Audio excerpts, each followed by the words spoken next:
Hi, my name is Ashley Evans. I am a first year student and I will be pitching a solution development for the grand challenge of produce shortages faced within the rice industry.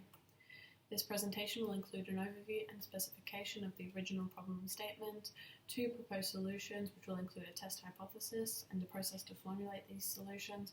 Finally, this presentation will provide an in-depth analysis of the ethical, sustainable and achievability of the preferred solution, taking into consideration the SMART formula and the strengths and weaknesses of the preferred solution.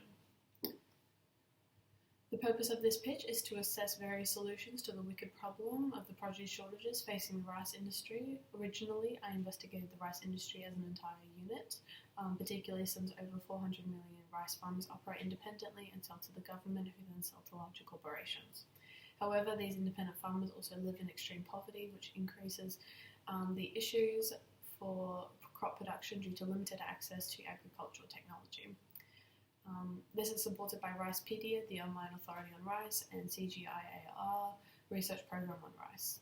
Thus, I did not refer to a specific organisation in A2. However, for the purpose of this pitch, I will specify the solutions to the Sahaj International Group, which is based in India. The current problem statement for the Sahaj International Group revolves around farmers who provide rice to the company.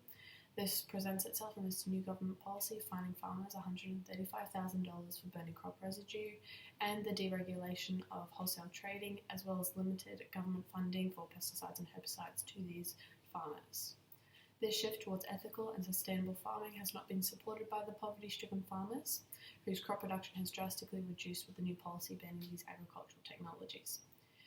Ideally, Sahaj International Group will need to implement solutions to either increase access to sustainable chemicals and agrotechnology or reduce farmer poverty whilst maintaining ethical and sustainable farming methods.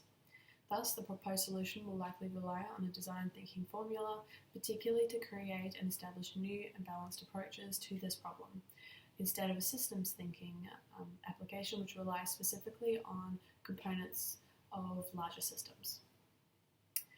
Specifically, the problem for the Sahaj International Group that needs to be addressed is farmer poverty. However, this is a wicked problem that far outreaches the SMART goal strategy frame in both achievability and realism. To be more specific and measured, the proposed solution will focus exclusively on increased crop production for farmers who are directly contracted by the Sahaj International Group. The first possible solution for the Sahaj International Group could be to mix their payment method to partial money, partial fertilizer, or rice seedlings.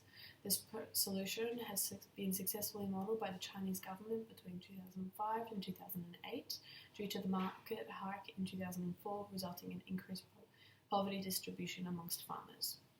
This was due to increased taxes, changing fertilizer policies, and an increased state control in agriculture, similar to what is occurring in India currently. As the rice harvest drastically declined, the Chinese government began providing support in the form of direct payment, seed subsidy, machinery subsidy, and ethical fertilizer and fuel subsidy.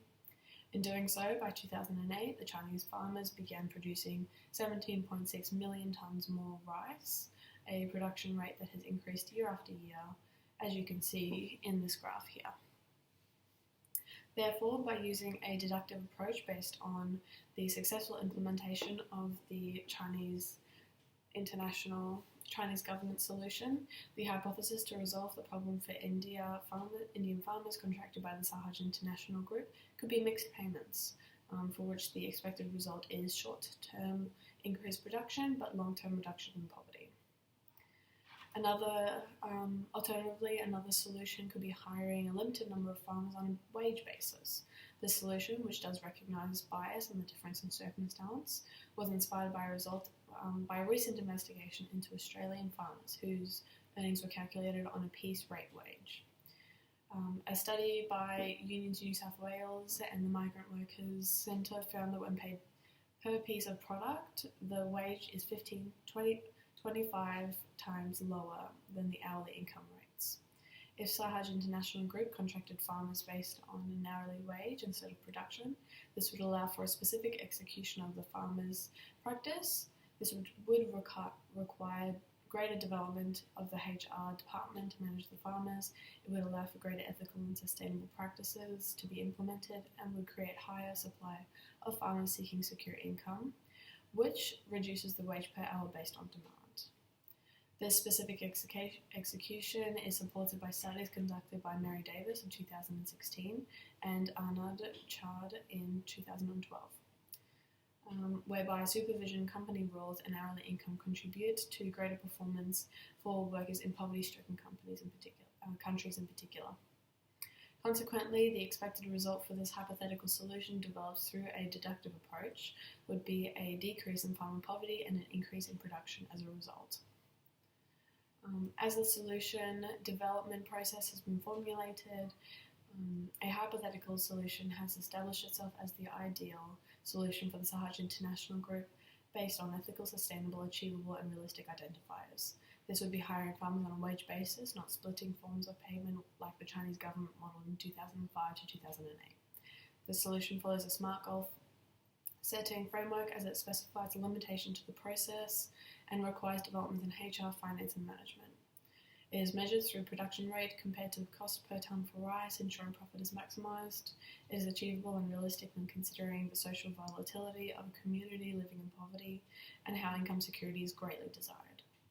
Whilst the solution does not specify a time frame, the heavy limitations imply a gradual shift which will take between 5 to 10 years to complete. Throughout this time, risk assessment will continue to be monitored. This solution addresses ethical problems, perceived slave labour, particularly the fact that farmers barely earn enough work independently to survive and feed their families. By providing a basic wage, Sahaj International Group cannot be accused of underpaying farmers. Furthermore, this solution is sustainable as Sahaj International Group can enforce clean agricultural practices that their farmers must follow. This ensures the environment is not negatively affected by the intensive rice farming practice and also provides a marketing strategy for Sahaj International Group to stand out against competitors. The weakness of this solution revolves around financial feasibility of hiring farmers, increased human resource department, and potential supplying sustainable pesticides and herbicides to farmers. However, the weakness is offset by the gradual implementation of this solution so as to not overwhelm the company financially. Furthermore, the desired outcome centres around profit and crop production, therefore is measured 6 monthly or annually to determine the successfulness of the solution. This provides greater security to the Sahaj International Group regarding addressing the problem statement of produce shortages for the farms that are contracted.